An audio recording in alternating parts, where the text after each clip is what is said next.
वो तो भाई आपके लिए है ही प्रॉपर। लेकिन अगर वैकेंसी नहीं आती है, उसके अलावा भी आप अगर कुछ करते हो तो एक जो नॉर्मल पीपल होता है उससे अच्छी लाइफ जियोगे। एक नॉर्मल लाइफ में क्या चाहिए भाई? अच्छे कपड़े चाहिए, अच्छा घर चाहिए, बोलो, गाड़ी चाहिए भाई, मोटरसाइकिल नहीं है तो भाई एक 4 व्हीलर चाहिए। तो जो चीज़ यहाँ पढ़ने जा रहे हो इससे आप एक नॉर्मल लाइफ से भी अच्छी लाइफ जी सकते हो।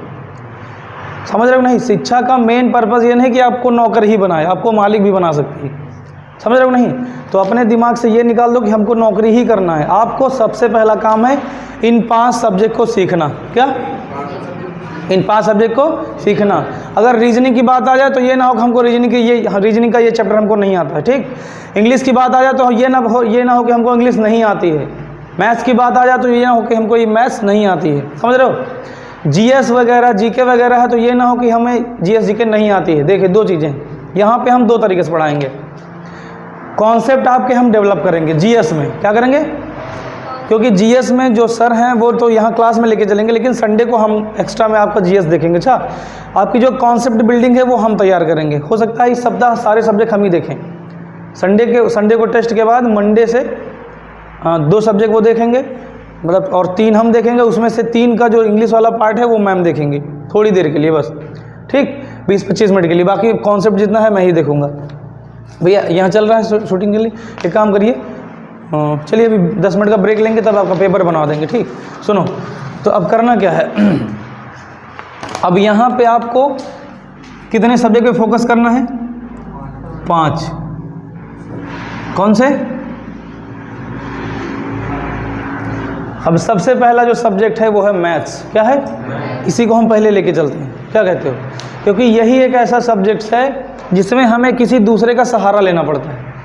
बोलो, जीएस वगैरह है आप खुद से पढ़ लोगे, रट लोगे, नहीं समझ पाओगे तो रट्टा मार दोगे। बोलो, लेकिन सबसे पहला जो सब्जेक्ट है इस दुनिया का, हमने आपसे कहा था कि एक हमारे भौतिक शास्त्री हैं, उनका नाम था गॉस। क्या था? जिन्होंने 12th में साइंस साइड पढ़ा होगा तो पढ़ा होगा गॉस की प्रमेय। तो गॉस जी ने पता है क्या कहा? कहा कि गणित सभी विषयों की रानी है। क्या है? दिमाग में सेव कर लीजिए, अगर कभी केबीसी खेलने का मौका मिले। कौन सा? जान दो केबीसी क्या होता है? कौन बनेगा? बोले रहो दादा। कौन सा? करोड़पति। तो उसमें क्वेश्चन ये आ सकता है। और एक बात बताएं, करोड़पति केबीसी खेलने के लिए आपको क्वालिफिकेशन क्या होनी चाहिए? कोई क्वालिफिकेशन मांगता है क्या? कोई क्वालिफिकेशन नहीं, बस आपका वहाँ पे लकी ड्रॉ में नाम आ जाए, बस हॉट सीट के लिए लगातार कॉल करनी पड़ती है। समझ रहे हो नहीं? तो दिमाग में ये जो हम क्वेश्चन बोल रहे हैं ये तुम्हारे एग्जाम में तो नहीं आएगा, लेकिन आपको पता होना चाहिए कि गणित क्या है? सभी विषयों की रानी है। किसने कहा है? गॉस ने, ठीक, जो कि एक भौतिक शास्त्री थे। कौन थे? लेकिन उससे भी पहले वो गणितज्ञ थे। क्या थे? अपने दिमाग में सेव कर लिया। अगर कोई रसायन विज्ञान का वैज्ञानिक है या फिर फिजिक्स का वैज्ञानिक है, भौतिक शास्त्री है, तो वो सबसे पहले मैथमेटिशियन था, उसके बाद ही ये दोनों चीज़ पाया। अच्छा, जिसको गणित नहीं आती वो केमिस्ट्री और फिजिक्स नहीं पढ़ा सकता, उसका आकलन नहीं कर सकता। समझ रहे हो नहीं? अब आगे देखते हैं, सुनिए। तो इसमें हम सबसे पहला जो हमारा सब्जेक्ट है वो क्या है? अंग्रेजी में क्या बोलते हैं? ठीक। दूसरा सब्जेक्ट कौन सा है? अब कोई भी ले लो। सुनो, गणित से जुड़ा हुआ, यानी कि अगर गणित आ जाए तो इससे जुड़ा हुआ सब्जेक्ट पढ़ लो ना, रीजनिंग, जिसको क्या बोलते हैं हिंदी में? तर्क शक्ति बोलते हैं, वो लोग तर्क परीक्षण भी बोलते हैं, ठीक। सुने, तो ये तर्क शक्ति कह सकते हो, रीजनिंग, ठीक। तीसरा जो सब्जेक्ट होता है इसी से जुड़ा हुआ हल्का फुल्का हो, अगर ना जुड़ रहा हो तो आसान तो हो कम से कम। कौन सा ले लें? जीएस और जीके बीच में ही रखो। कैसे? 2 ये जो है, ये है जीएस मतलब जनरल स्टडी सामान्य अध्ययन ना, और जीके जनरल नॉलेज, ठीक। सामान्य अध्ययन में आपके जो हिस्ट्री ज्योग्राफी पॉलिटी के पोर्शन आते हैं वो आते हैं, और जो जीके है जनरल नॉलेज, ये आज के टाइम पर जो चीज़ प्रासंगिक है, मतलब आज के टाइम पर जनरल नॉलेज में क्या आपको पता होना चाहिए कि आपका सीएम कौन है? बोलो, आपका पीएम कौन है? आपका डीएम कौन है? बोलो, आपका वित्त मंत्री कौन है? आपका गृह मंत्री कौन है? ये किस में आता है? जनरल नॉलेज में आता है। समझ रहे हो नहीं? आप भारत की राजधानी क्या है या किसी देश की राजधानी क्या है, और ये सारी चीज़ें आपको पता होनी चाहिए। आपकी बाउंड्रीज़ क्या हैं, ये मोटा मोटा, तो ये किस में आता है? तो कुल मिला के ये हम सब पूरा एक में पढ़ेंगे, ठीक। अगले में जब हम चलेंगे तो अगला सब्जेक्ट कौन सा ले लें? अब 2 भाषा के पेपर हैं, 2 भाषाएं हमको सीखनी है। बोलो, लैंग्वेज हमको 2 सीखनी है, एक इंग्लिश और एक हिंदी। अभी देखना, हिंदी में ही लिख दें, है ना। एक है हिंदी और एक कौन सी है? इंग्लिश। ठीक, चलिए आपको एक मज़ेदार बात बताते हैं। ठीक, बता देते हैं, अगर कभी मेरी ज़रूरत होगी तो बताना। अगर आप इंग्लिश बढ़िया से पढ़ा लेते हो, यहाँ पढ़ने के बाद सीख गए, ठीक, और अगर आपको काम चाहिए होगा और वो यहाँ पे काम नहीं करना होगा तो मुझसे संपर्क करना। ठीक, मुझसे संपर्क करना। आपको हम कहाँ भेज देंगे पता है? कहाँ भेज देंगे? दिल्ली। ठीक, कम से कम नहीं तो 50,000 रुपया आपको महीने में मिलेगा। जो एकदम फटा पुराना टीचर इंग्लिश का होता है उसको कितना मिलता है? कम तो नहीं है। ठीक, ज्वाइनिंग हम करवा देंगे, लेकिन उनका डेमो आपको पास करना होगा, फिर हम बता दें। हम डेमो नहीं पास करने जाएंगे, समझ रहे हो? नहीं, डेमो नहीं पास करोगे नहीं मिलेगा। तो इसमें से जो भी सब्जेक्ट है, अगर आपका अच्छा तैयार हो जाता है, आपको काम चाहिए तो बताना। दिल्ली जाना पड़ेगा, लखनऊ जाना पड़ेगा, अच्छी कोचिंग्स में हमारे संपर्क हैं और मतलब हमारे जानने वाले भी हैं, हमारे कॉन्टैक्ट भी हैं। वो अक्सर करके पूछते भी रहते हैं, टीचर बताओ, टीचर बताओ। तो ये मान चलिए यहाँ पे जो 6-7 महीना आप गुजारोगे, उसके बाद आप बेकार नहीं रहोगे। ठीक, आपका मन होगा यहाँ ज्वाइन कर लेना, नहीं मन होगा कहीं भी ज्वाइन कर लेना, और जब आपका एग्ज़ाम आए आप पेपर दे देना। समझ रहे हो? नहीं, 50,000 महीने में कम नहीं हुआ यार, हुआ? बोलो। चलिए, तो ये हो गया आपका। अब सुनिए मेरी बात ध्यान से। तो सबसे पहले हम किस पे फोकस करेंगे? गणित पे। अब ध्यान सुनिएगा, हम एक एक सब्जेक्ट को लेकर चलेंगे। ठीक, जैसे कि आज हम हो सकता है पूरे टाइम में गणित ही एक्सप्लेन करें। क्या करें? गणित ही एक्सप्लेन करें, उसके सारे चैप्टर्स एक्सप्लेन करेंगे जो भी है, और उससे सीखने में कहाँ कहाँ दिक्कत आ जाती है, क्या क्या हमको सीखना ज़रूरी होता है, ये सारी चीज़ें हम एक्सप्लेन करेंगे। आपके पास ये है? चलिए देखिए, ऊपर लिखा है यूपी पुलिस एसआई सिलेबस 2023 में लिखा है ना, 2023। फिर लिखा है यूपी एसआई सिलेबस 2023 ओवरव्यू। सुने, मतलब ओवरव्यू का संपूर्ण परीक्षण। ठीक, अब देखिए नीचे उन्होंने दे रखा है कि कौन एग्ज़ाम करवाता है, कब होता है, सिलेबस क्या होता है, स्टेट गवर्नमेंट ऑनलाइन होता है, मिला? 2 घंटे का पेपर होता है, 160 क्वेश्चन होते, मिला कि नहीं? और 2.5 मार्क्स का पर एक क्वेश्चन होता है, 2.5 नंबर। ये तो एसआई के लिए बताया गया है, लेकिन हमें एसआई पे फोकस ना करके हमें इन सब्जेक्ट पर फोकस करना है। क्या करना है? जब हम जिस चीज़ का फॉर्म भरेंगे, हम उस टाइम उसकी क्वालिफिकेशन देखेंगे। बस हमें इन 5 सब्जेक्ट को तैयार करना है बस। ठीक, अब सुनिए मेरी बात ध्यान से। डबल हो गया क्या ये?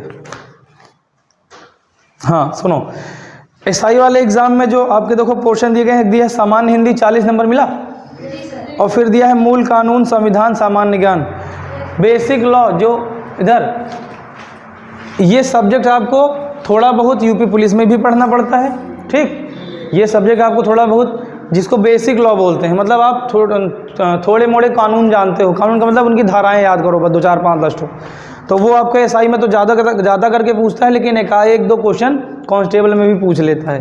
ठीक, तो जितना जनरल, जितना ज़रूरी होगा उतना हम आपको दे देंगे, पढ़ा देंगे, समझा देंगे, याद हो जाएगा। जैसे संविधान में आप लोग अनुच्छेद याद करते हो ना, वैसे ही Indian penal code, Indian penal code, और एक होता है आईपीसी, इंडियन पेनल कोड, एक होता है सीआरपीसी, क्रिमिनल प्रोसीजर कोड। ठीक, एक होता है इंडियन एविडेंस एक्ट।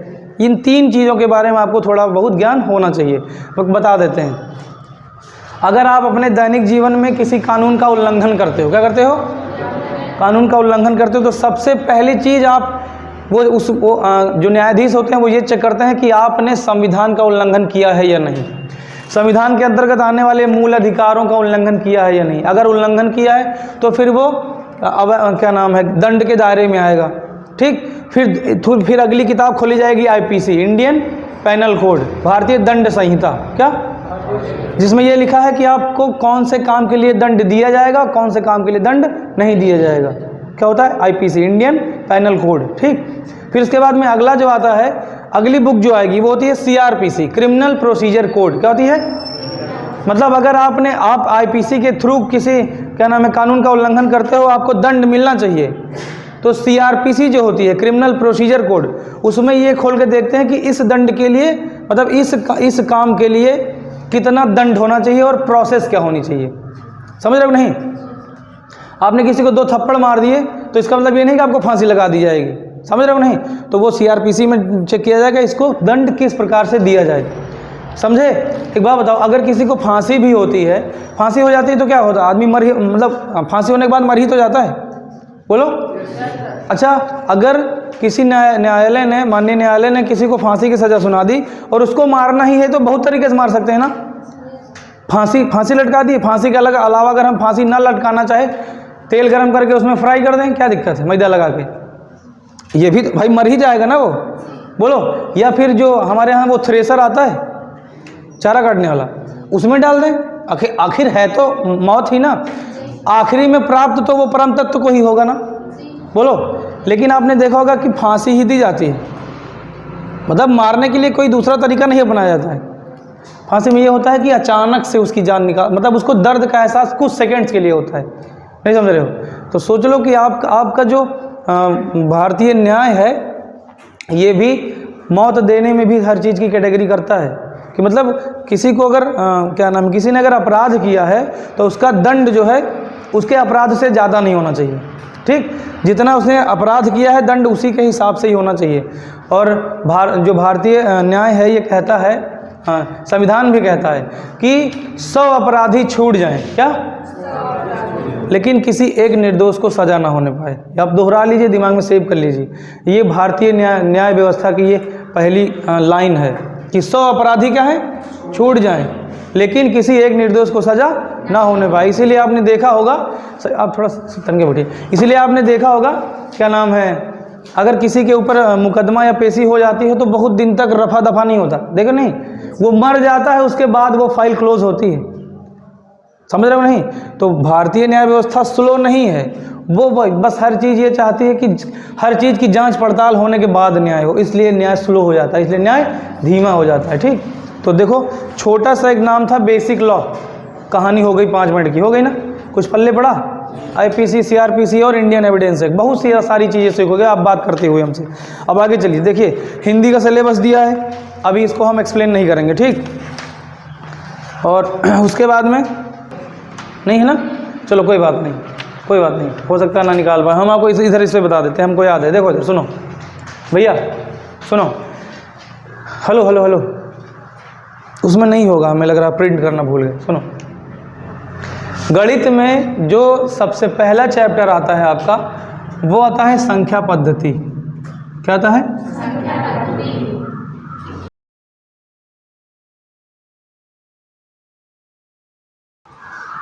इसको अंग्रेजी में बोलते हैं नंबर सिस्टम। क्या बोलते हैं? नंबर सिस्टम, ठीक? कुछ नहीं करना है, सब खिलवाड़ है, इससे ज़्यादा कुछ है भी नहीं इसमें। संख्याओं के बारे में नहीं जानते हो? क्या होती हैं संख्याएं? 1 2 3 4, मैया जी की जय जयकार। क्यों? अगर कोई पूछे कि संख्याएं क्या होती हैं तो क्या कहोगे? 1 2 3। ये तो आपका डायरेक्ट तरीका हो गया, ठीक है, समझ तो गए ना हम कहना क्या चाह रहे हैं। अगर हमने कहा संख्या क्या होती है, सबके दिमाग में पता चल गया ना किसकी बात हो रही है। संख्या मतलब क्या? जिसको अंग्रेजी में नंबर बोलते हैं, यानी कि संख्या जो है किसी चीज को काउंट करने के लिए एक सिंबल है। आपने कहा 1, आपने क्या कहा? बोलो, ये भी तो 1 है। हमने उसके लिए एक डिजाइन और लिख दी, कौन सी? क्या लिखा? इसको पढ़ो, क्या है? इसको पढ़ो, क्या है? यार ये इतना बड़ा लिखा है, उसको भी 1 कह रहे हो, ये इतना बड़ा लिखा है, उसको भी 1 कह रहे हो, ये कैसे हो सकता है? यानी कि इसके लिए सिंबल दिया गया। बोलो, उसी को संस्कृत में ऐसे लिख देते हैं, बोलो।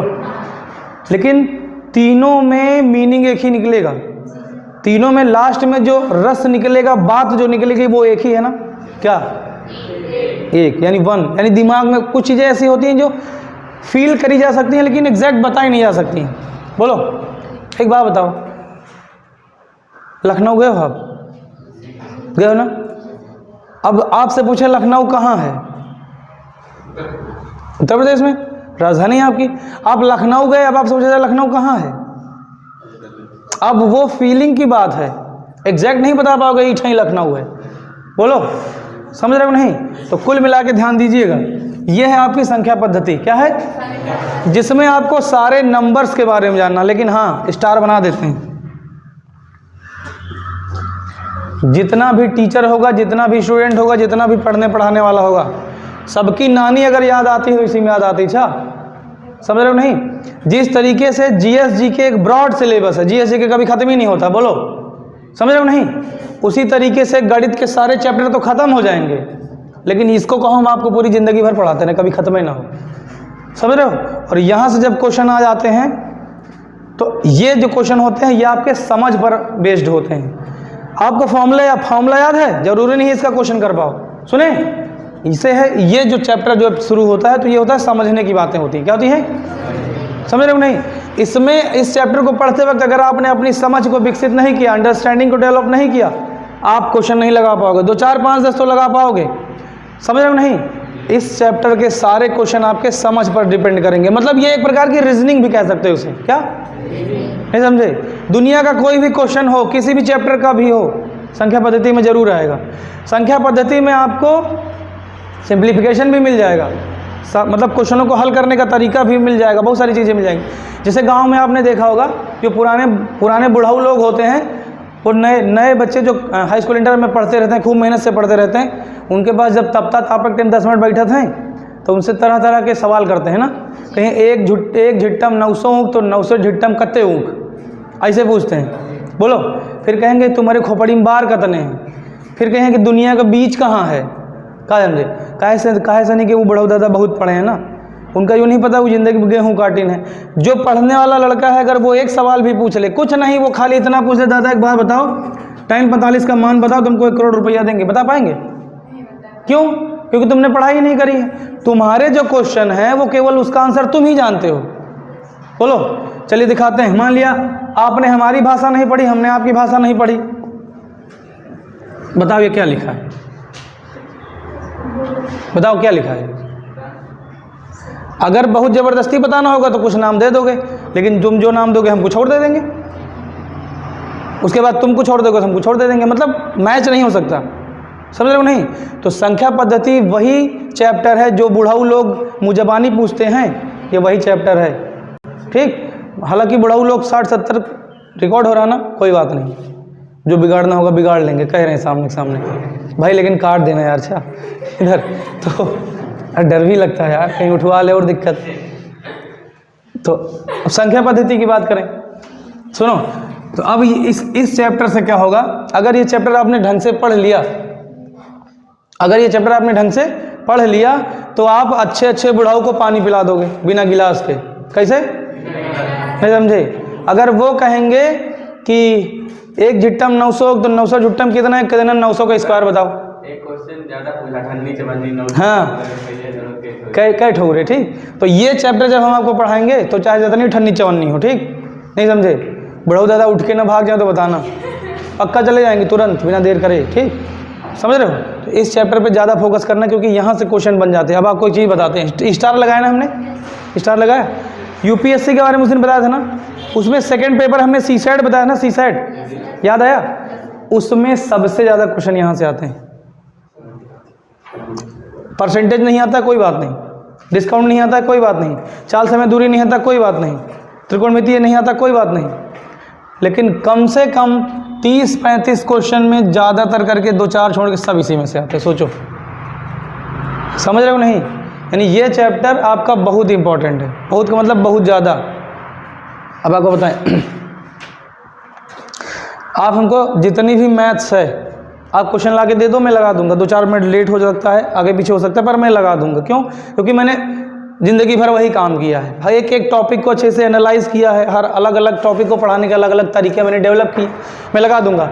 लेकिन अगर आप संख्या पद्धति का क्वेश्चन लेके आओगे, लगा तो दूंगा लेकिन मुझे समझना पड़ेगा, थोड़ी देर लगेगी, क्योंकि ज़रूरी नहीं कि जो मैंने क्वेश्चन पढ़ रखे हैं वही आप लेके आओ। समझ रहे हो नहीं? मतलब इस चैप्टर को सॉल्व करने के लिए हमको भी सोचना पड़ता है, क्योंकि ये रीजनिंग बेस्ड है। क्या है? नहीं समझ रहे हो? जैसे कि हम आपको क्वेश्चन पता कैसे लिखाएंगे? हम क्वेश्चन लिखाएंगे कि राम ने अपने तुड़ीर से तीर, तुड़ीर जानते हो जो राम जी पीछे लटकाते हैं, तुड़ीर बोलते हैं, जिसमें तीर रखा जाता है। राम ने तीर निकाला और अपने 1/2 तीरों से रावण के 1/3 सिर काट दिए। ठीक, और उसके बाद में 2/3 तीरों से रावण के 5/6 सिर काट दिए। बाकी बचे हुए तीरों से रावण के सारे सिर काट दिए। अब बताओ उनके उनके तोड़ीर में कितने तीर शेष बचे, बता पाओगे? ये सवाल नहीं है, नरक है। क्या है? क्या है? तो इसीलिए कहते हैं कि संख्या पद्धति में ऐसे ही सवाल आएंगे। समझ रहे हो नहीं? बस आपको केवल अपनी समझ डेवलप करनी है। क्वेश्चन में दम नहीं होता, मुँह जबानी लगा दोगे, मुँह जबानी। इतनी थ्योरी होगी, इतना बड़ा क्वेश्चन होगा, लेकिन आप 4 ऑप्शन में से ऐसे टिक कर दोगे। खाली क्वेश्चन पढ़ने के बाद आपका आंसर तुरंत ही निकल आएगा। क्यों? क्योंकि आपकी समझ तब तक डेवलप हो चुकी होगी। अभी शुरुआत के लिए दिक्कत हो जाएगी। अब दूसरा चीज़, इसमें आप सब कुछ सीख जाओगे। क्या होती है प्राकृतिक संख्या, पूर्ण संख्या, पूर्णांक, भाज्य, सम, विषम और परिमेय, अपरिमेय, काल्पनिक संख्या, वास्तविक संख्या, सब कुछ जान जाओगे। और सबसे बड़ी बात पता क्या है? संख्या पद्धति पढ़ने के बाद आप 12th की मैथ लगा लोगे। पता नहीं आपको? 12th की मैथ के कुछ चैप्टर हिला के फेंक दोगे। बीएससी पढ़े? बीएससी आपने मैथ से नहीं करी होगी, वहां तक के क्वेश्चन 2-4 ठो हिला ले जाओगे। सोचो, समझ रहे हो नहीं? ये इतना इंपॉर्टेंट है। उसके बाद में इसी के आगे हम चाहते तो इससे ऊपर ही वो नाम डाल देते, सरलीकरण, जिसका नाम क्या नाम है? सरलीकरण। हम चाहते तो नीचे ऊपर डाल देते, लेकिन चलो हम नंबर 2 पर डाल देते हैं। हो सकता है हम 40 के 40 चैप्टर ना इस पर लिख पाएँ, लेकिन आपको दिमाग में होने चाहिए कि लगभग 45 चैप्टर हैं मैथ में, जिसमें से 15 से 20 चैप्टर ज़्यादा इंपॉर्टेंट, ज़्यादा मतलब जिनके बारे में पढ़ना होगा, बाकी दूसरे वाले अपने आप तैयार हो जाएंगे, एक दूसरे से जुड़े हुए हैं इसलिए। ठीक, एक हमारा चैप्टर आता है सिंप्लीफिकेशन, जिनको बोलते हैं सरलीकरण। हिंदी में लिखे कि अंग्रेजी में लिखे? बोल तो दे रहे हैं दोनों ना, समझ जाना बस। उसका क्या नाम है? सरलीकरण। ये भी बहुत ज़्यादा इंपॉर्टेंट है। इसमें हमने कितने स्टार बनाए? 5। पता है क्यों? अगर जिस चीज़ में हम 5 स्टार बना दें, समझ लीजिए कि उसके बिना आपका काम चलेगा ही नहीं। मतलब इसका मतलब ये इसमें कितना स्टार है और इसमें? तो पहले ये पढ़ोगे, पहले ये पढ़ोगे, पहले 5 वाला पढ़ोगे। इसका मतलब ये हो कि अगर सरलीकरण नहीं सीखा तो संख्या पद्धति नहीं सीख पाओगे। समझ रहे हो? बोलो। चलिए एक क्वेश्चन देते हैं। x² + 4/3 = 5x² + 16/16। क्लियर? नहीं, रुक जाओ एक मिनट। कितने लोग इसे सॉल्व कर सकते हैं एकदम करेक्ट, सही? सॉल्व हो जाएगा? आपका सॉल्व हो जाएगा, आपका सॉल्व हो जाएगा। इसका मतलब ये हो कि आपने इसके रूल्स पढ़ रखे हैं, इसके रूल्स पढ़ रखे हैं। क्या करेंगे इसमें? सबसे पहला स्टेप, हाँ, क्रॉस मल्टीप्लाई हो जाएगा। उसके बाद क्या होगा? बस एक वाला अलग कर देंगे। ठीक, आपकी 12th में मैथ थी, बस आपका मैथ थी। देख रहे हो इन लोगों को? मतलब इन लोगों ने मैथ पे काम किया, इनके दिमाग में वो चीज़ पहले से बैठी हुई है, आदत में आ गई कैलकुलेशन। समझ रहे हो? तो कितने लोग हैं यहाँ? 11-12 लोग तो होंगे ना। 3 2 5 3 8 2 10 2 12 12 में से केवल 2 सॉल्व कर ले रहे हैं, 10 को दिक्कत है। ठीक, तो अपने दिमाग में सेव कर लीजिए कि सिंप्लीफिकेशन आपको ढंग से पढ़ना है। कोई भी पेपर उठा के देख लीजिए, किसी भी क्या नाम है, किसी भी वैकेंसी का, आप किसी भी, चाहे एसएससी का हो, यूपीएससी का हो, कोई भी एग्ज़ाम का पेपर उठा के देख लीजिए, मैथ का 2 सवाल कम से कम आपको मिलेंगे सिंप्लीफिकेशन के। 2 क्वेश्चन से कम नहीं मिलेगा। इसके तो 2 3 4 मिल जाएंगे, लेकिन इसके 2 जरूर मिल जाएंगे सिंप्लीफिकेशन के। इसी सिंप्लीफिकेशन में आप पढ़ोगे बॉड मास का रूल। क्या पढ़ोगे? पढ़े हो नहीं? जिसको बोलते हैं कोका भागु जोग, सुना होगा कभी। ठीक, इसी में पढ़ोगे आप। यानी ये दिमाग में रख लीजिए कि जिस दिन सिंप्लीफिकेशन ढंग से पढ़ ले गए, सिंप्लीफिकेशन के सारे क्वेश्चन लगाना सीख लिए, जो 45 चैप्टर हैं, 45 में से ये माइनस करो 44, बोलो, सरलीकरण सीख लोगे, 45 में से बचे कितने? 44। उन 44 चैप्टरों को सिखाने में हमें सबसे कम टाइम लगेगा। सोचो, क्योंकि ये है कैलकुलेशन। अगर आपको कैलकुलेशन आती है तो बस हमें क्या करना है? क्वेश्चन समझाना है, बस। क्या करना है? ठीक, अब एक काम का हम आपको बता देते हैं। जैसे हम यहाँ मैथ्स पढ़ाएंगे, ठीक, और एक दिन में हम कोशिश करेंगे बहुत ज़्यादा पढ़ाएं तो 3 टाइप पढ़ाएं। क्या मतलब? जैसे 3 टाइप के क्वेश्चन पढ़ाए, एक टाइप पढ़ाया, मैंने लगाया, उसी टाइप का हमने आपको दिया, आपने लगाया। ठीक, बोलो। अगर सब लगा ले रहे हो तो ठीक है, नहीं लगा पा रहे हो तो एक क्वेश्चन और बोलेंगे। समझ रहे हो नहीं? एक और पे प्रैक्टिस करोगे।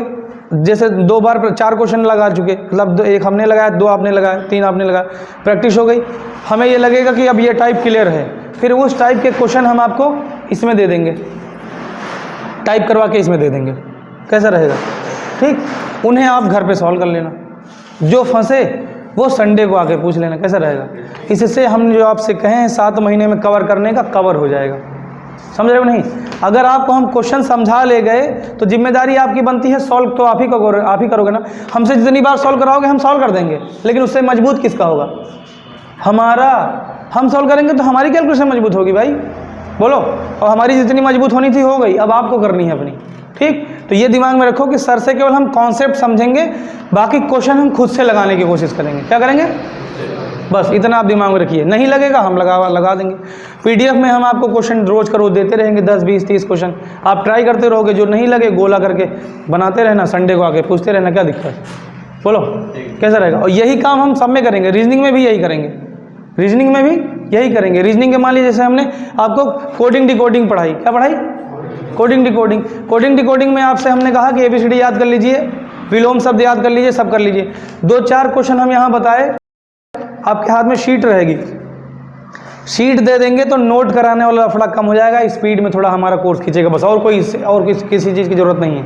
ठीक, तो फिर आपके हाथ में शीट रहेगी, यहीं पे आप सॉल्व करोगे बैठ के। 2-4 क्वेश्चन आपको लगेगा कि सर हम सॉल्व कर सकते हैं, आप उसको रख लीजिएगा, घर पे सॉल्व कर लीजिएगा 100-200 क्वेश्चन। क्या कहते हो? वही वाले बस। इससे आपका सिलेबस जल्दी से कवर हो जाएगा। जो नहीं लगेगा हम बता देंगे और साथ साथ सॉल्यूशन भी दे देंगे। क्या कहते हो? ठीक। जीएस में क्या करेंगे?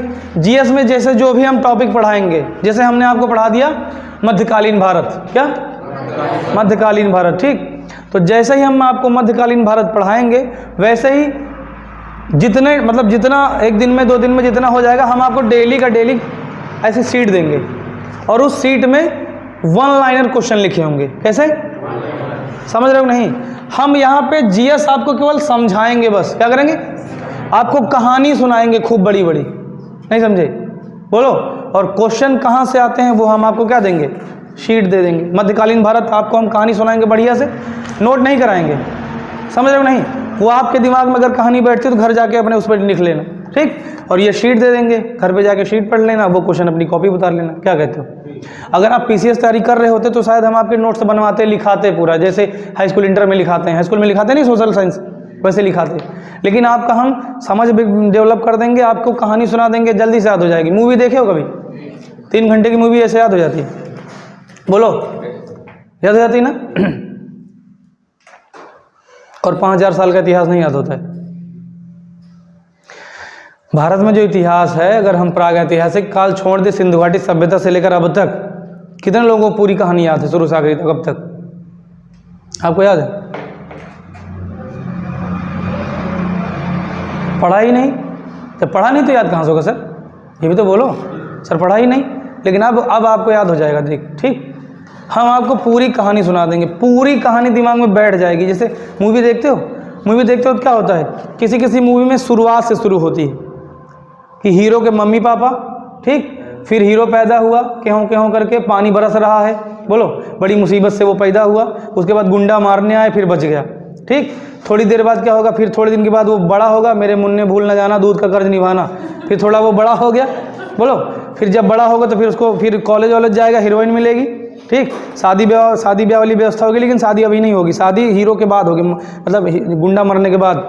फिर क्या होगा, गुंडा उसको बार बार परेशान करते रहेगा, उसके मम्मी को, उसके पापा को, उसकी प्रेमिका को बार बार परेशान करते रहेगा, यही तो है। और फिर अचानक से, और शुरुआत में जो गुंडा होता है विलन, वो हीरो को और उसकी फैमिली को खूब काटता है कस के, क्या समझे। फिर आखिरी में हीरो गुस्सा आ जाता है, बोलो, आखिरी में हीरो गुस्सा आ जाता है, फिर अपनी प्रेमिका, मतलब उसकी प्रेमिका और माँ बाप सब उसमें बंधे होते हैं, गुंडा उसको पकड़ के ले जाता है, बांध देता है, फिर वो मोटरसाइकिल से जाता है दीवार तोड़ के। अरे मेरे भाई, जब रास्ता है तो रास्ते चले जाओ ना, क्या दीवार तोड़ने की क्या ज़रूरत, ठीक। फिर वो दीवार तोड़ के जाता है, हीरो गुंडे सबको मारता है, उसके बाद में क्या नाम है, उसके घर वालों को अपने लेके आता है, फिर उसके जो सास ससुर होते हैं लड़की की तरफ वाले, फिर वो मान जाते हैं कि हाँ लड़का होनहार है लड़ने में, ऐसा करो इससे शादी करवा दो। उसके बाद में सुखांत पे आपकी मूवी ख़त्म हो जाती है, यही तो है। तो आपको इतिहास हम इसी तरह पढ़ाएंगे, कैसा रहेगा? ठीक रहेगा? मज़ा ना आए तो पैसा वापस नहीं होगा। ठीक, आपको लग रहा था कि वापस हो जाएगा ना, मज़ा आएगा बिल्कुल, कोई दिक्कत। अभी देखना इतिहास में जो जो चीज़ आप पढ़ोगे कहोगे कि ये कैसे हो सकता है। ठीक, इतिहास सबसे बोरिंग सब्जेक्ट है। हिस्ट्री, ज्योग्राफी, पॉलिटी, जितने भी आपके जीएस जीके के पोर्शन है सब बोरिंग हैं। पता है क्यों? क्योंकि इसमें रट्टाफिकेशन लोग करवाते हैं, लेकिन हम आपको रट्टा नहीं मरवाएंगे, आपको हम कहानी सुनाएंगे। क्या करेंगे? और सीट दे देंगे, आराम से पढ़ लेना। ठीक, तो पेपर में आने वाली चीज़ें आपके हाथ में रहेंगी और जो चीज़ जैसी हमारी समझ होनी चाहिए वो हमारे दिमाग में रहेगा। बोलो, तो तुम भी जब 4 लोगों के बीच में बैठोगे तो पता क्या करोगे? एक चीज़ बताएं, 1947 की बात है, इस दिन की बात है, क्या समझे? और लॉर्ड इरविन वहाँ से निकले थे, ऐसे ही बताओगे कहानी टाइप में, तो वो भी कहेगा कि अब ज्ञानी हो गया ये। सुने, तो हम आपको वाकया सुनाएंगे। क्या करेंगे? और आपको मज़ा आ जाएगा। चलिए देखते हैं। तो सरलीकरण हो गया। इसके बाद में इसी में तमाम सरलीकरण में ही 2-3 चैप्टर हो जाते हैं, जैसे कि दशमलव के भिन्न होती हैं, फिर आता है दशमलव के भिन्न। ठीक, सरलीकरण में ही वो सब के सब निपट जाते हैं, तो हम उनके अलग अलग नाम नहीं ले रहे हैं। सरलीकरण में आप सारी कैलकुलेशन सीख लोगे। जैसे हमने ये क्वेश्चन दिया, सिंप्लीफिकेशन में ये सब सीख जाओगे, ये सारी चीज़ें सीख जाओगे। और हम कोशिश ये करेंगे, संख्या पद्धति पढ़ाने से पहले क्या पढ़ेंगे? सरलीकरण। ठीक, उसके बाद संख्या पद्धति पे आएंगे। ठीक, हम ये चाहते, और पता है अलजेब्रा कितने लोगों की दिक्कत, अलजेब्रा बीजगणित कितने लोगों की दिक्कत करती है? लगभग लोग की करती होगी, 1-2 को छोड़ के। बोलो, लेकिन जिनकी दिक्कत नहीं करती है उनको भी दिक्कत करेगी, क्योंकि ये कंपटीशन है, ये कंपटीशन है। यहाँ पे क्वेश्चन का नेचर ही बदल जाता है। बोलो, जिस क्वेश्चन को आप 15 लाइन में लगाओगे, हो सकता है आप यहाँ पे उसे 1 लाइन में लगाना सीख जाओ। भाई अगर स्कूली वाली शिक्षा से और यहाँ वाली शिक्षा में कुछ अंतर नहीं होगा तो फ़ायदा क्या है? ये भी तो है। तो सरलीकरण सीख लेंगे। सरलीकरण के अंतर्गत आने वाले जितने भी छोटे मोटे चैप्टर होंगे हम सब निपटा देंगे उसी में बढ़िया। ठीक, उसके बाद में अगला जो हमारा आएगा, मतलब जब हमारी गाड़ी पटरी पे आएगी तो उसमें हम सबसे पहला चैप्टर लेके चलते हैं प्रतिशत। क्या? प्रतिशत। ठीक, जो लोग हमसे पढ़े हैं उनको पता होगा, जो लोग नहीं पढ़े हैं उनको नहीं पता होगा, लेकिन अब पता चल जाएगा। परसेंटेज का जब हम बेस आपका बना देंगे प्रतिशत का, तो इससे कम से कम 7-8 चैप्टर आपके लग जाएंगे। कोई फॉर्मूला नहीं, फॉर्मूला कोई नहीं। आप देखो पढ़ोगे, बहुत रेयर केस में हम आपको फॉर्मूला लिखाएंगे, और लिखा भी देंगे तो कहेंगे याद मत करना, यही कहेंगे। क्या कहेंगे? याद मत करना। क्यों? क्योंकि हम आपको फॉर्मूला बनाना बता देंगे, और जब फॉर्मूला बनाना जानते हो तो खाली आपके पास पेन होना चाहिए, बस पेन होना चाहिए और आपका दिमाग आपके पास होना चाहिए। याद करने की जरूरत नहीं है। फॉर्मूले क्या करोगे याद करके यार? बोलो, जिसको याद करना है उसको याद करो, फॉर्मूले मत याद करो। अब ये किसी और को याद करने का टाइम है। क्यों याद करते हो? किसको हैं? फॉर्मूले नहीं याद करना है, आपको सब बताएंगे हम। अब देखो, प्रतिशत के बाद जो आएगा वो आएगा लाभ और हानि। क्या आएगा? लाभ और हानि। ठीक, और लाभ हानि का चैप्टर आप पढ़ोगे। ठीक, उसके बाद में इसी से लगा हुआ चैप्टर है आपका छूट, जिसको डिस्काउंट बोलते हैं। क्या बोलते हैं? अब देखो, जिसको परसेंटेज आ गया उसको लाभ हानि ऐसे ही आ जाएगा चुटकी बजा के। ठीक, और जिसको लाभ हानि आ गया उसको छूट आ जाएगी। मतलब ये समझ लीजिए 3 के तीनों एक ही चैप्टर है। 3 के तीनों एक ही चैप्टर है, बस थोड़ा थोड़ा अंतर है। बस परसेंटेज सीखे तो ये भी सीख जाओगे, ये सीखे तो ये भी सीख जाओगे। तो चाहे आप इसे एक मान लेना, चाहे तीनों अलग अलग मान लेना, कोई दिक्कत? बोलो, उसके बाद में डिस्काउंट के बाद जो आपका चैप्टर आएगा वो आएगा साधारण ब्याज। क्या आएगा?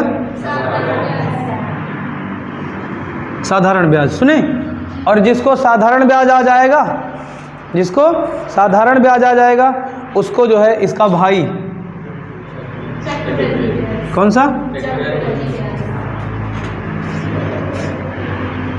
अब एक चीज़ बताएं आपको, यहाँ बहुत लोगों को लगता होगा कि आप साधारण ब्याज के क्वेश्चन लगा लोगे, कुछ लगा पाओगे, क्योंकि ये कंपटीशन है। इसमें आप जो जो नई नई चीज़ें सीखोगे कहोगे सर ऐसा भी होता है क्या? हालांकि अपने यहाँ 8th के बाद, कक्षा 8 के बाद आपको साधारण ब्याज, चक्रवृद्धि ब्याज नहीं मिलेगा। जितनी बुक्स अपने यहाँ स्कूल में चलती हैं उनमें वो कोई टाइप नहीं पढ़ाया जाता जो कि हम कंपटीशन के टाइम पढ़ते हैं। नॉर्मल टाइप आते हैं, और ऐसा भी नहीं, मतलब आते हैं लेकिन बहुत नहीं आते हैं। चक्रवृद्धि ब्याज भी आता है, ठीक, लेकिन जिस हिसाब से हमको बचपन में 8th में सीखना चाहिए उस हिसाब से उतना नहीं रहता बुक में। ठीक, और सुनो, तो जिसको साधारण ब्याज समझ में आ जाएगा उसको चक्रवृद्धि ब्याज भी आ जाएगा। ठीक, अब परसेंटेज जानते हो? परसेंटेज होता है किसी चीज़ के 100 पर किसी का मूल्यांकन करना, 100 पर मूल्यांकन करना। जैसे कि आप 12th पास करते हो तो आपसे कोई पूछता है बताओ कितने % नंबर आए, पूछता नहीं है? या फिर आपके गांव में कितने % वोट पड़ी, परसेंटेज के नाम बहुत बार आपने सुना होगा। कहीं किसी दुकान पे जाके पूछते हो, जैसे कि अब किसी दुकान पे गए कोई बुक खरीदा, उससे पूछते हो कितने % छूट है, बोलो, तो देखो छूट भी आप इसी में पढ़ लोगे। और अगर आपके घर में कोई बिजनेस होता है या आप खुद कोई बिजनेस करते हो तो आप ये भी तो निकालोगे, आपके बिजनेस में क्या लाभ हुआ, क्या हानि हुई, ये भी तो आता है उसी में। और एक चीज़ बताएं, घबराना मत, ये बहुत ही आसान है। क्या है? क्या है? बहुत आसान है, कुछ नहीं है इसमें, दम नहीं है जरा सा भी, ठीक। उसके बाद में देखिए साधारण ब्याज। आप अगर कोई बिजनेस करो लेकिन उस बिजनेस के लिए दुकान ना खोलो, आप पैसा उधार दो किसी को, क्या करो? जिसको बोलते हैं ब्याजू पैसा उठाना, सुनो नहीं कभी, बोलो। तो अगर वो काम आप करोगे अपने जीवन में तो इसकी ज़रूरत लगेगी और इसकी ज़रूरत लगेगी। मान लिया आप बड़े हो गए, और बड़े हो गए, बड़े होने के बाद आपके पास दिमाग आ गया, पैसा आ गया, आपने बैंक खोल ली। क्या? बैंक खोल ली, बोलो क्या नाम है आपका? अंकुश। अंकुश ने अपने नाम से बैंक खोल ली, अंकुश बैंक ऑफ इंडिया, बोलो, समझ रहे हो नहीं? तो फिर इनको भाई हो सकता है छोटे स्तर पर ही हो, लेकिन फिर इनको इन दोनों चीज़ों की ज़रूरत लगेगी। सर नॉर्मल इंसान को बैंक खोलने का अधिकार सबको है, आप खोल सकते। उसकी RBI की कुछ पॉलिसीज़ हैं, उन्हें आपको फॉलो करना है, ठीक, और खुल जाएगा। जैसे कि CLR, SLR, तमाम सारी उनकी पॉलिसीज़ हैं कि कितने से आपका बिजनेस स्टार्ट होगा, मतलब कितने से आप अपनी बैंक की शुरुआत करेंगे, कितना पैसा गवर्नमेंट के पास जमा करना सिक्योरिटी के तौर पर, वो सारे आप अगर उनकी क्राइटेरिया फुलफ़िल करते हो आपको लाइसेंस दे देंगे, नहीं समझे? शुरुआत में आपका जो होगा वो प्राइवेट लिमिटेड टाइप में होगा जो आपकी बैंक होगी, लेकिन आपकी बैंक का टर्नओवर बहुत अच्छा हुआ, समझ रहे हो नहीं, आपकी बैंक का रख रखाव साल भर में जो पेमेंट वगैरह हुआ, या किसी के खाते का लफड़ा ना हुआ, किसी का पैसा ना मरा, नहीं समझे, तो फिर आपको जो है वो नेशनलाइज भी कर देंगे। वो तो आपके काम के ऊपर है। जो बैंकें नेशनलाइज थी उनको प्राइवेट कर दिया गया ना, क्यों? क्योंकि उनके कामकाज में बाधाएं आ रही थी, सरकार का पैसा NPA हो रहा था। NPA समझते हो? जिस पैसे की उत्पादकता खत्म हो जाए उसे NPA बोलते हैं। क्या बोलते हैं? NPA बोलते हैं, ठीक। नॉन परफॉर्मिंग एसेट बोलते हैं। क्या बोलते हैं? गैर उत्पादक संपत्ति। सुने, तो होता क्या है, जैसे कि आपको बता देते हैं, मोटा मोटा पूछ ही लियो आप। जैसे कि आपने बैंक खोली, आपने बैंक खोली, आपने 100 करोड़ रुपए से अपना बैंक स्टार्ट किया, ठीक, कितना? 100 करोड़ से अपना बैंक स्टार्ट किया। हो सकता है RBI की जो पॉलिसीज़ होती है उनको गाइडलाइन बोलते हैं। क्या बोलते हैं? RBI की गाइडलाइन है कि आप 100 करोड़ से स्टार्ट किए हो तो 40 करोड़ रुपया RBI के पास जमा करो। क्या करो? ठीक, जमा करो। बचा कितना आपके पास? 60 करोड़। 60 करोड़ में RBI की कई पॉलिसी हैं जो कुछ मुझे याद है, बताते हैं। कुछ वो कहेगा कि अपने पास कुछ संपत्ति सोने के रूप में रखो। किसके रूप में? हो सकता है जो आपके पास 60 करोड़ बचा है उसमें से वो कहे कि 20 करोड़ रुपए का सोना अपने पास रखो, अपनी बैंक में रखो, ठीक, नहीं समझे?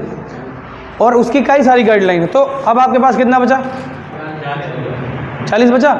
यानी कि हो सकता है उसकी कुछ और गाइडलाइन हो सकता है आपके पास बाद में पूंजी बचे 30 करोड़, यानी अब आप केवल अपना बिजनेस 30 करोड़ से ही कर सकते हो, लेकिन आपके यहाँ जो कस्टमर्स आएंगे वो भी तो जमा करेंगे, बोलो, और आपसे पैसा कुछ लोग आएंगे उधार भी तो लेंगे। एक बात बताओ, आपने सामने वाले से पैसा लिया, अपने पास जमा किया, आपने कुछ कस्टमर आएंगे आपको दे के जाएंगे, कुछ आएंगे जो आपसे लेके जाएंगे, तो आप क्या करोगे? जिनका पैसा आपने रखा है उनका पैसा भी तो उधार दोगे। भाई होता क्या है, आपने हमको पैसा दिया, हमने आपसे कम रेट पर लिया, मान लिया 4% पर लिया, सामने वाला हमसे लेने आया, हमने उसको 6% पर दिया, 2% बच रहा है कि नहीं? यही तो होता है बैंक का खेल। लेकिन ले तो लिए हैं पैसा हम आपसे, हमारा एक इंस्टीट्यूट है, एक जगह हमारा ये इस्टेब्लिश है, तो हम तो कहीं भाग के जाएंगे नहीं। हमको लाइसेंस भी तो भारत सरकार ने दिया है ना। अगर ये बैंक भाग के जाती हो तो हम किससे क्लेम करेंगे? भारत सरकार से, बोलो। तो सामने वाला जो पैसा जमा करके जाता है वो आपको देख के नहीं जाता है, वो भारत सरकार को देख के जाता है। आपने उनका पैसा ले लिया, लेकिन जब आपने किसी को पैसा दिया वो उस आदमी के पास पैसा नहीं था तभी तो लेने आया, मतलब उसका कोई बैकग्राउंड पक्का नहीं कि आपका पैसा वापस ही हो पाए, बोलो। 30 मान लिया 40 करोड़ आपका था, 60 करोड़ सामने वाले के जो जमाएँ थी उनको जमाएँ बोलते हैं। जो आप सेविंग अकाउंट में, करंट अकाउंट में डालते हो उनको जमाएँ बोलते हैं। क्या बोलते हैं? जमाएं, उन 60 करोड़ उनका, 30 अपना, 40 अपना, 1 करोड़ हो गया ना पूरा, उसको भी आपने उधार दे दिया। अब क्या कह सकते हो कि पूरा का पूरा आपको साल भर के आखिरी में मिल जाएगा?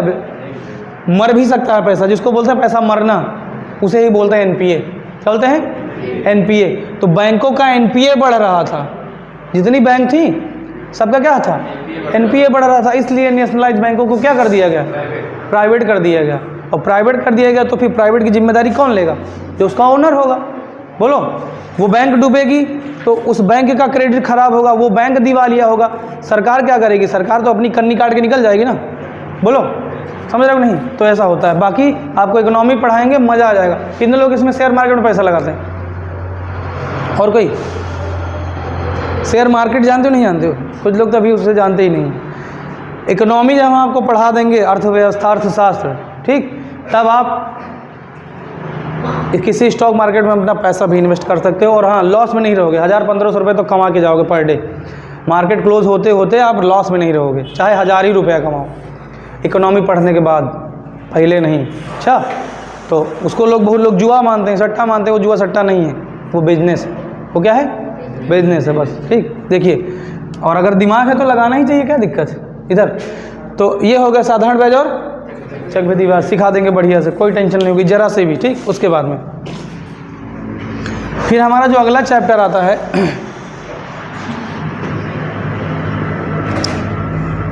इसको बोलते हैं काम और समय। क्या बोलते हैं? ठीक, क्या बोलते हैं? इसमें आप पढ़ोगे कई सारे टाइप, जैसे कि राम किसी काम को 3 दिन में करता है, श्याम उसी काम को 6 दिन में करता है। बताओ दोनों मिलकर कितने दिन में ख़त्म करेंगे?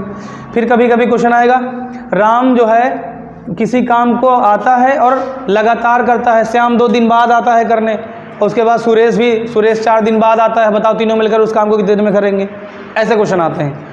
ठीक, या फिर कहेगा कि किसी ठेकेदार ने किसी सड़क को बनाने का ठेका लिया 40 दिन में, बोलो, लेकिन 20 दिन बाद ये पता चला कि अभी भी हमारे उसकी जो रोड है 1/3 हिस्सा बच गई है बनाने को। बताओ अब वो और कितने आदमी लगा दे कि उसका काम समय से समाप्त हो जाए?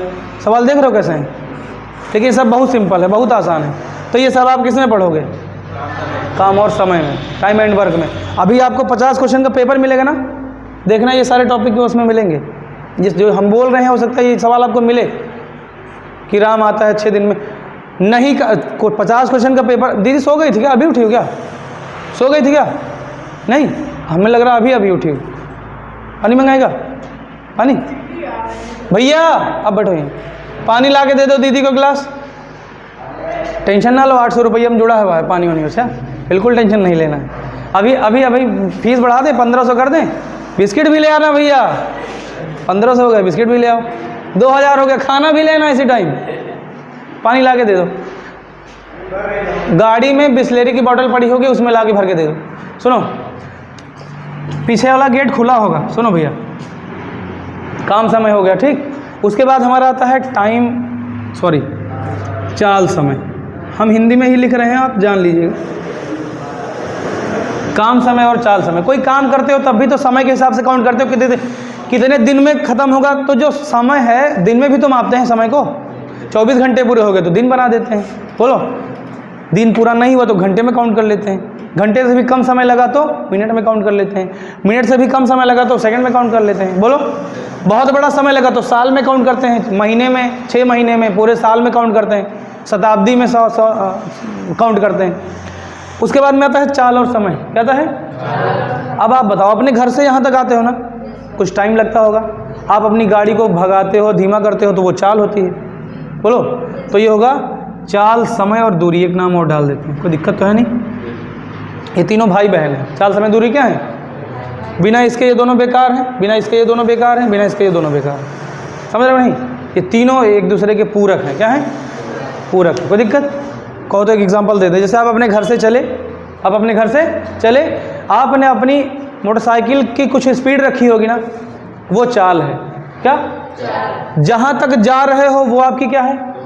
दूरी है। बोलो, जब उस चाल से उस दूरी को कवर करोगे तो कुछ ना कुछ टाइम लगेगा ना, तो ये समय होगा। इसीलिए कहते हैं तीनों एक दूसरे से क्या है? जुड़े हुए हैं। क्या है? पूरक हैं एक दूसरे के। कोई दिक्कत? अब देखो, इसी के अंतर्गत और कौन से क्वेश्चन आएंगे? इसी में आएगा आपका ट्रेन का क्वेश्चन। कौन से? ट्रेन। उसमें लिखा होगा कि कोई ट्रेन जो है किसी प्लेटफार्म को 10 सेकंड में पार करती है और किसी सुरंग को 15 सेकंड में पार करती है। बताओ ट्रेन की स्पीड क्या है? समझ रहे हो नहीं? बोलो। तो ट्रेन वाले क्वेश्चन इसी में पढ़ोगे। इसी में आपका था बोट एंड स्टीम, नाव और धारा। क्या आता है? नाव और धारा। इसी में आपका एक टाइप आता है कि व्यक्ति का होता है कि रमेश अपने घर से ऑफिस गया। बोलो, एक व्यक्ति जो है साइकिल वाइकिल चलाएगा या पैदल जाएगा, साइकिल से जाएगा या पैदल जाएगा, उस टाइप का भी क्वेश्चन इसमें आ जाता है नहीं कि आप अपने घर से ऑफिस गए, ऑफिस की दूरी इतनी है, लौट के आए तो इतनी है, तो बताओ आपकी औसत चाल क्या थी? समझ पा रहे हो नहीं?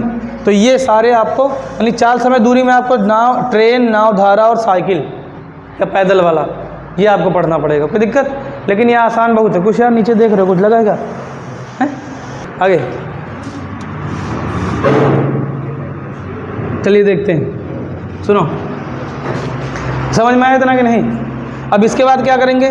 चाल समय दूरी जब खत्म हो जाएगा, क्या चाल समय दूरी जब, तो हमारा अगला जो चैप्टर होगा वो होगा औसत का। कौन सा? आप एवरेज पढ़ोगे। क्या? एवरेज पढ़ोगे। क्या पढ़ोगे? एवरेज, औसत जिसको बोलते हैं। ठीक, बहुत सारी चीज़ें इसमें सीखोगे। औसत का मतलब होता है, एक ही इसमें फॉर्मूला होता है, राशियों का योग बटे राशियों की संख्या। क्या?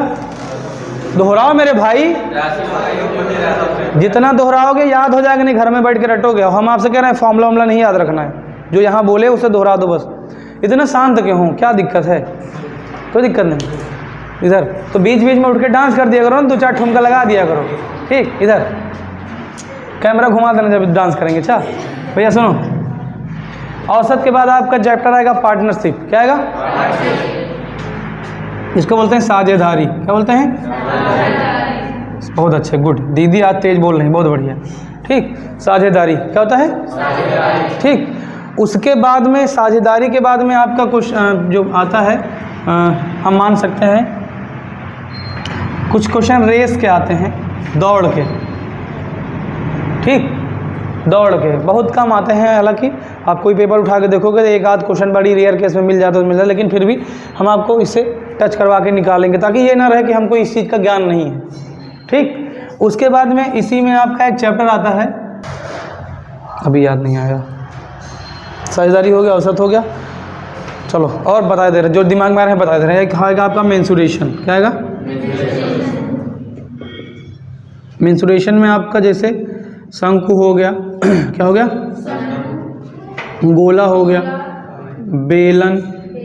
ठीक, सुने, और जितनी सारी आकृतियाँ आप देखते हो वो मिल जाएगा। ठीक, फिर उसके बाद में रेखा गणित में हम लोग चलेंगे। किसमें?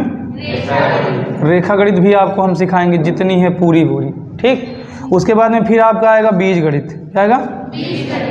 तो हम आपको बहुत अच्छी दीदी, गुड, बहुत अच्छा, गुड, तेज बोल रही हो, बहुत बढ़िया। तो ये हो गया बीज गणित।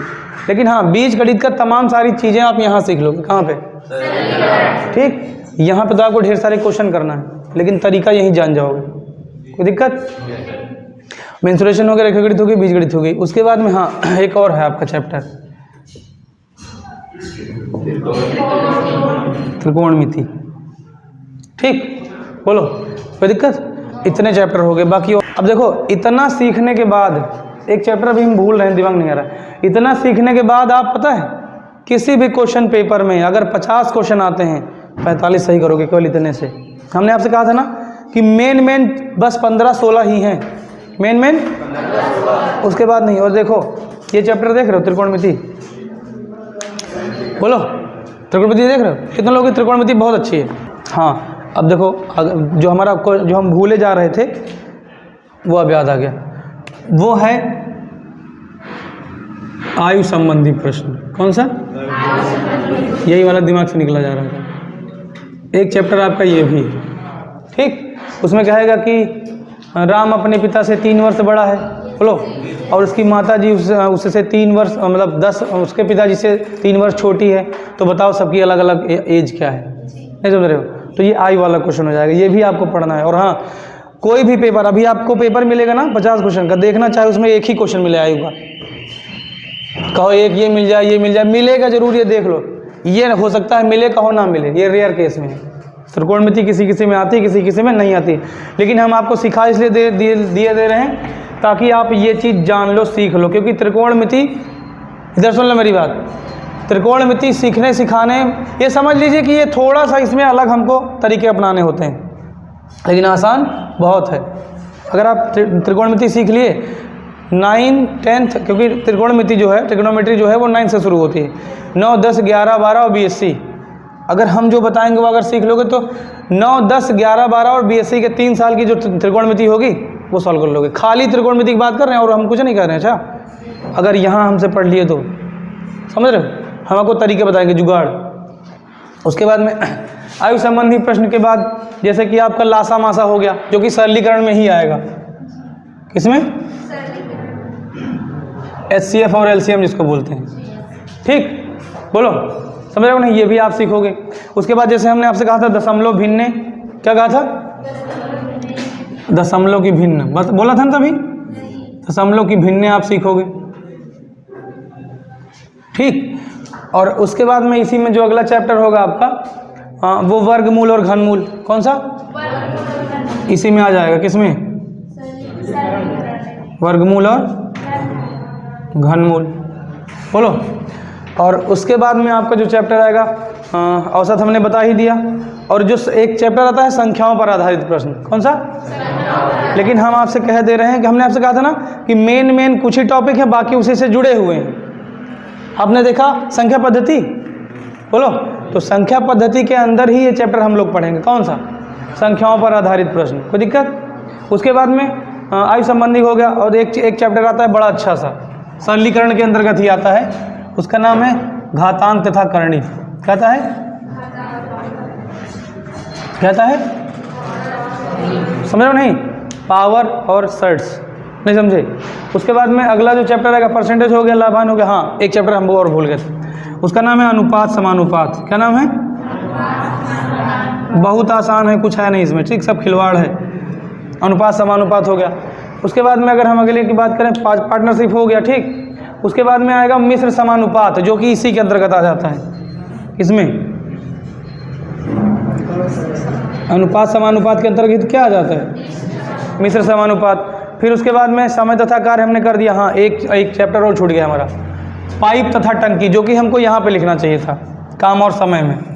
क्या नाम है उसका? पाइप पानी टंकी नहीं, पाइप तथा टंकी। क्या? पाइप तथा टंकी। उसमें पता है इसी से जुड़ा हुआ है। उसमें यह आएगा कि कोई एक पाइप किसी टंकी को 4 घंटे में भर देता है, दूसरा पाइप उसी टंकी को 2 घंटे में खाली कर देता है। बताओ, दोनों एक साथ खोल दिए जाए तो टंकी कितनी देर में भर जाएगी? बोलो। एक बात बताओ, अगर किसी पाइप से हर मिनट 10 लीटर पानी नीचे उसमें गिर रहा है और हर मिनट 3 लीटर पानी निकल जा रहा है, सोचो, 10 लीटर आ रहा है 1 मिनट में, 3 लीटर निकला जा रहा है 1 मिनट में, तो बच कितना रहा? कुल मिला के जितनी देर वो पानी, वो टंकी, मतलब दोनों पाइप खुले रहेंगे, टंकी भरेगी ही तो, कि खाली होगी? खाली भी होगी, भरेगी भी, लेकिन कुल मिला के वो भरेगी ही, क्योंकि आ रहा है 7 उसमें बचा जा रहा है। समझ रहे हो नहीं? तो वो चैप्टर हम इसी में पढ़ लेंगे। किसमें? पाइप और पानी की टंकी नहीं भाई, पाइप और टंकी। बोलो। समय और दूरी करा दिया, रेल संबंधी करा दिया, धारा तथा नाव लिखा है कि नहीं? हाँ, वो लिखा तो है, नाव और धारा। उसके बाद में हाँ, एक चैप्टर बहुत अच्छा, उसका नाम है मिश्रण। क्या? इसको एलिगेशन बोलते हैं। क्या बोलते हैं? एलिगेशन। इंपॉर्टेंट चैप्टर है, आता भी है और बहुत अच्छा है। उसके बाद में साधारण ब्याज, चक्रवृद्धि ब्याज हमने आपको लिखा ही दिया है।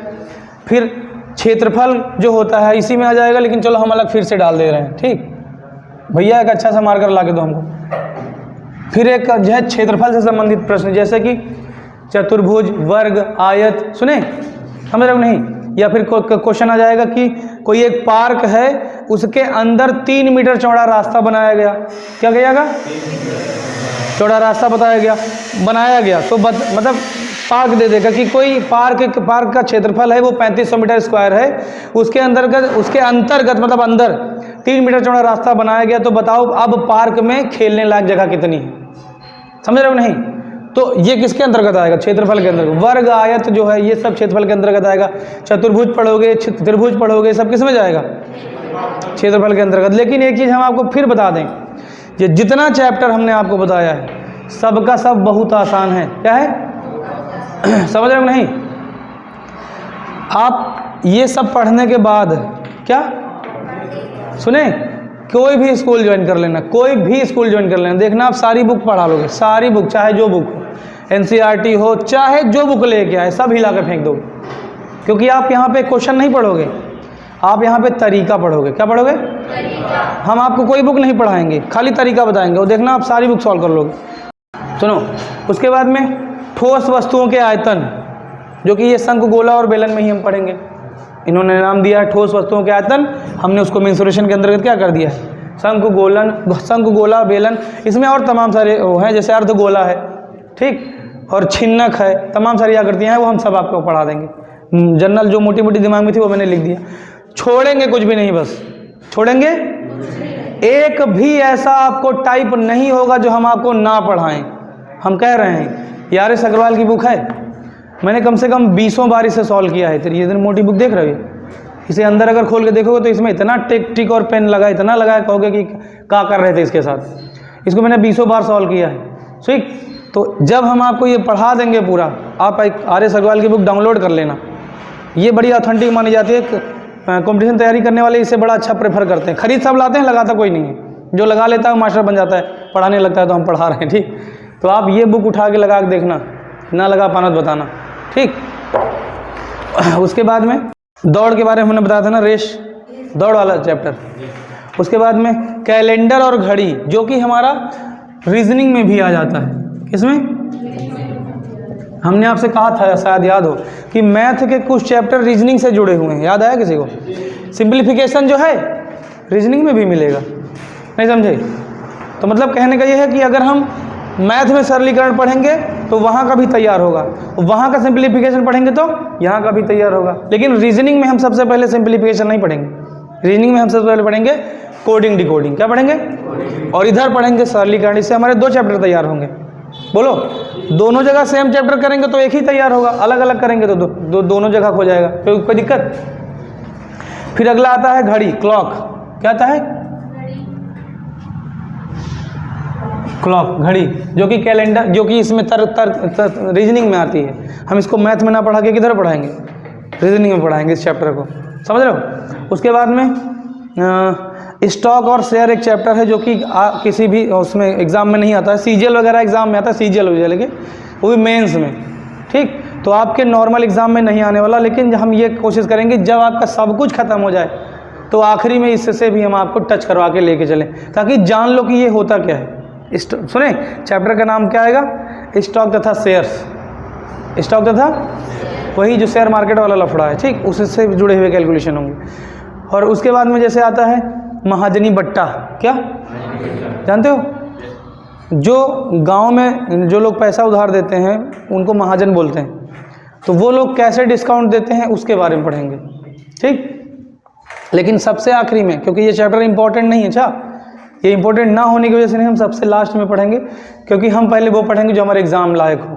ठीक, तो उसके बाद में अगला चैप्टर बीजगणित हमने बता दिया। फिर एक चैप्टर आता है बीजगणित के अंतर्गत ही 2 चरों का रैखिक समीकरण। क्या आता है?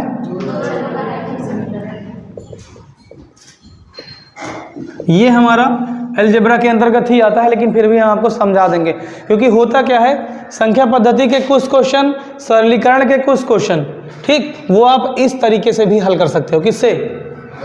2 चरों के रैखिक समीकरण से। ठीक, सुने, एक होती है प्रतिस्थापन विधि, एक होती है विलोपन विधि, और एक होती है वज्र गुणनखंड विधि।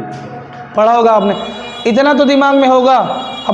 अपनी पूरी पढ़ाई के दौरान ये शब्द आपने जरूर सुना होगा, वज्र गुणनखंड विधि। कितने लोगों ने सुना है? हाई स्कूल में हो सकता है बताया गया हो कि इसको वज्र गुणनखंड करा लो। हाँ, सुन रहे हो? नहीं, वो नहीं है, वो क्रॉस मल्टीप्लाई है, तिर्यक गुणा है वो क्या है? तिर्यक गुणा है। हम जो बता रहे हैं वो क्या है? वज्र गुणनखंड। उसमें तीन पोर्शन होंगे, कुछ लिखा होगा फिर बराबर, कुछ लिखा होगा फिर बराबर। तो उसमें हम क्रॉस से लगाते हैं सॉल्व करने का तरीका। लेकिन वो चैप्टर कौन सा होता है?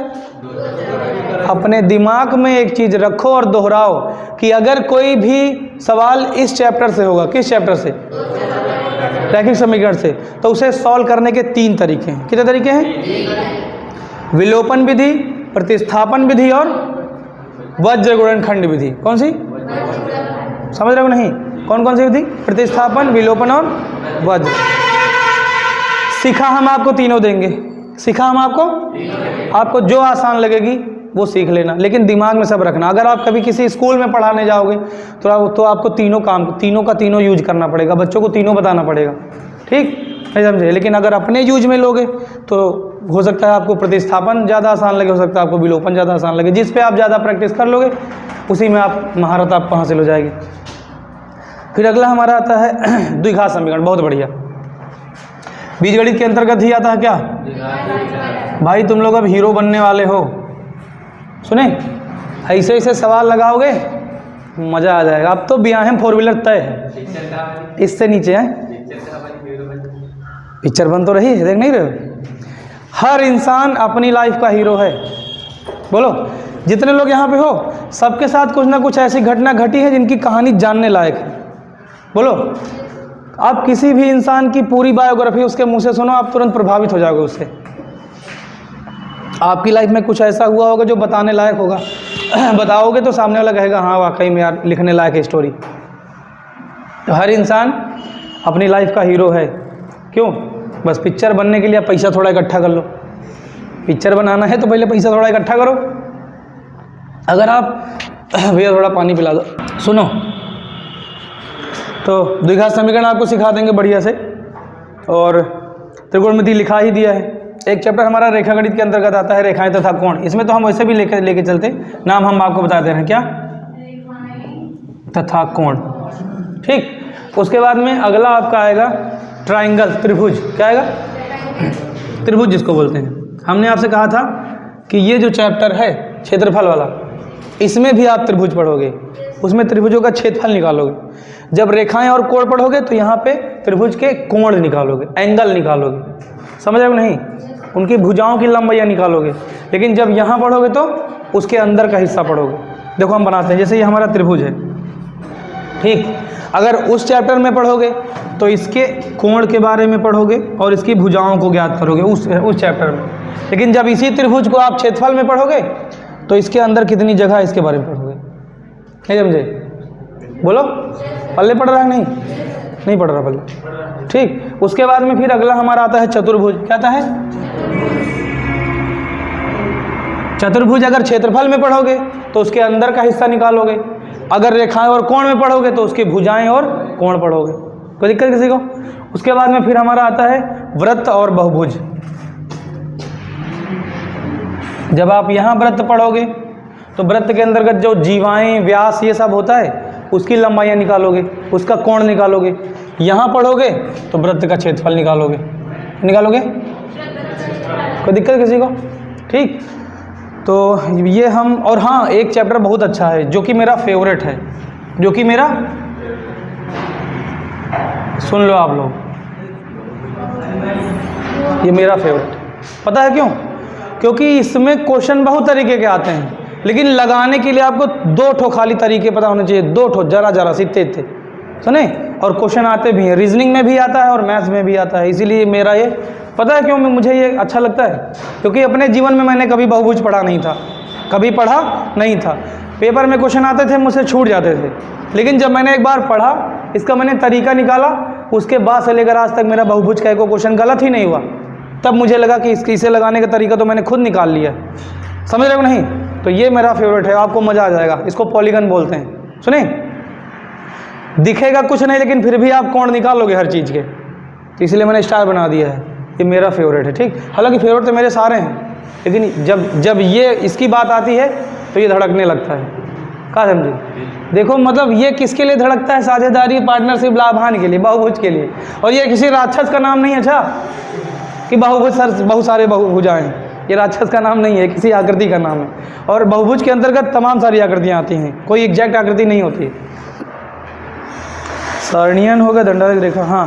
फिर उसके बाद में 4 चैप्टर और आते हैं, जो कि अगर आपको कभी पेपर मिलेगा, कोई पेपर पुलिस का, एसआई का, जो कोई भी उठा के देखना, तो उसमें एक क्वेश्चन आता है जिसमें फिगर बना होता है, टेबल बनी होती है, उसमें गेहूँ चावल का सब लिखा होता है, उसके आधार पर 2-3 क्वेश्चन लिखे होते हैं। या फिर ऐसे बना होता है, उसमें लिखा होता है इतना परसेंटेज, देखो नहीं कभी, उस पर क्वेश्चन होते हैं। तो उनमें से जो चैप्टर होता है, एक को बोलते हैं सारणियन, एक को बोलते हैं दंडालेख या जिसको बोलते हैं बार ग्राफ, और एक होता है रेखा चित्र जिसको बोलते हैं लाइन ग्राफ। आपने देखा होगा बचपन में आपने ग्राफ कापी जरूर खरीदी होगी, 1 रुपये का आती नहीं ग्राफ कापी, मैंने खरीदवाई थी, आप लोग याद करो, ठीक। इधर तो उसमें छोटी छोटी हरी हरी लाइनें नहीं बनी होती, तो हम लोग उसमें ऐसे बनाते हैं। याद आया कुछ? बोलो। तो ये है बार ग्राफ। क्या है? Bar graph. सुने तो इसे हम पढ़ेंगे। उसके बाद में इसी में आता है रेखा चित्र, लाइन ग्राफ का। क्या आता है? लाइन ग्राफ का, वो भी पढ़ेंगे। और एक पढ़ेंगे पाई चार्ट, जो ये वाला हम बताए थे, ये पाई चार्ट होती है। क्या होती है? तो ये सब चैप्टर एक ही चैप्टर है, लेकिन नाम अलग अलग है, अलग अलग डिज़ाइन हो जाने की वजह से नाम अलग अलग है, बस इतना ही है। छोड़ेंगे हम कुछ भी नहीं। तो 4 चैप्टर ये हो गए। उसके बाद में एक चैप्टर और है,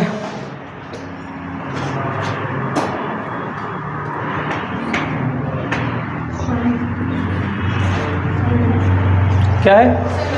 संख्या श्रेणी, जो कि 9th में है। सुनो मेरी बात, अगर आप कोई बुक उठाओगे तो आपको 9th की चैप्टर में, 9th की बुक में मिल जाएगा, 10th में नहीं मिलेगा, ठीक।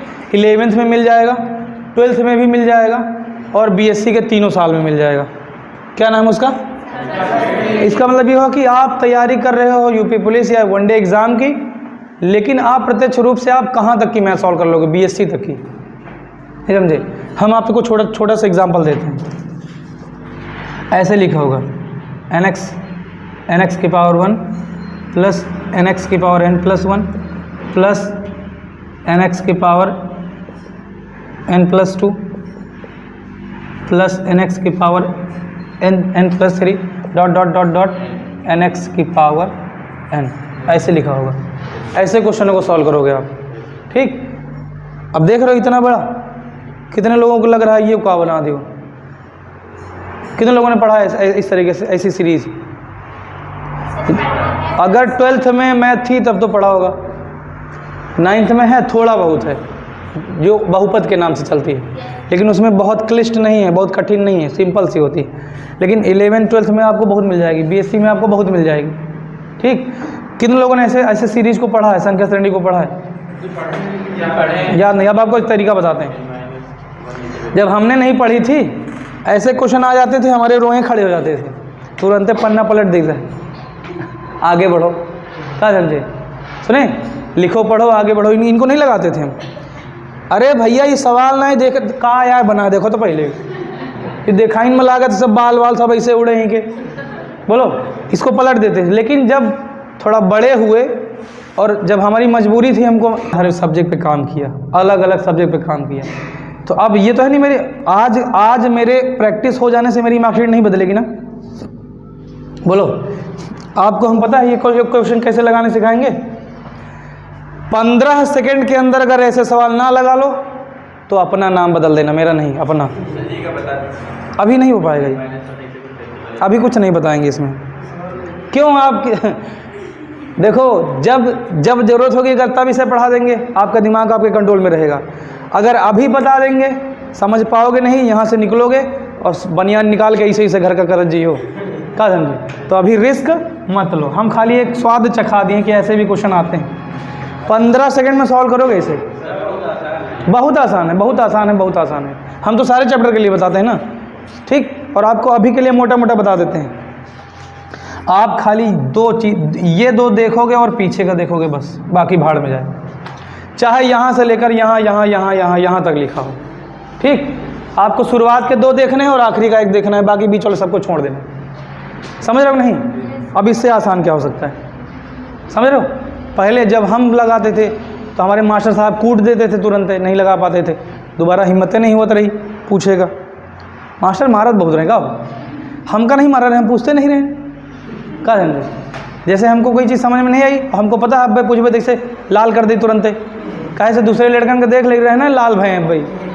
क्या समझे? जैसे बैठे हैं भाई, 20 लोग बैठे पढ़ रहे हो, मास्टर साहब आए पढ़ा रहे हैं, फाएँ फाएँ कर रहे हैं, सब लोग बैठे, पूछा कैसा आया समझ में? सब लोग कहे यस सर आ गया। तो जब सबकी समझ में आएगा तो कहा हम इन कमज़ोर हैं, यस सर हमको भी आ गया, ठीक। उसमें से कुछ ऐसे होते थे जो बड़े उत्सुक होते थे, सर फिर से समझा दीजिए यहाँ। क्या समझे? 2-3 लपड़ मारे कि अब समझो, समझाते ज़रूर थे लेकिन पहले काट देते थे। तो हम सोचे थे यार मार खाने से अच्छा है कोई और मार खा ले, समझे तो ठीक नहीं। तो फिर गाइड खरीद लेते थे, गाइड आती नहीं, हर चीज़ का सॉल्यूशन आता है, गाइड खरीद लेते थे, उससे सीख लेते थे। मार वार नहीं खाते थे, मास्टर से ज़्यादा व्यवहार नहीं बने रहा है कबो। जोनी गली मास्टर जा रहे हैं वो गली छोड़ दे रहा है, क्या समझे, क्योंकि वो लोग बहुत मारते हैं। आज के जो मॉडर्न टाइम के जो टीचर हैं वो नहीं मारते हैं। तो इतने चैप्टर आपको पढ़ने होंगे, ठीक।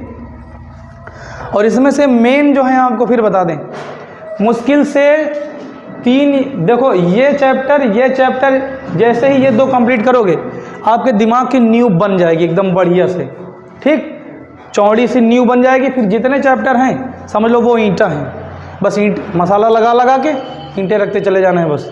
अब तुम लोग ये तो नहीं सोच रहे हो सर घर भी जोड़ते हो क्या? जोड़ते नहीं पर देखे हैं, समझ रहे हो नहीं। और सुनो, अगर कभी कोई चीज़ नहीं समझ में आती है तो निसंकोच आप पूछ लेना, तो ठीक। तो ये सारे आपके चैप्टर हो गए।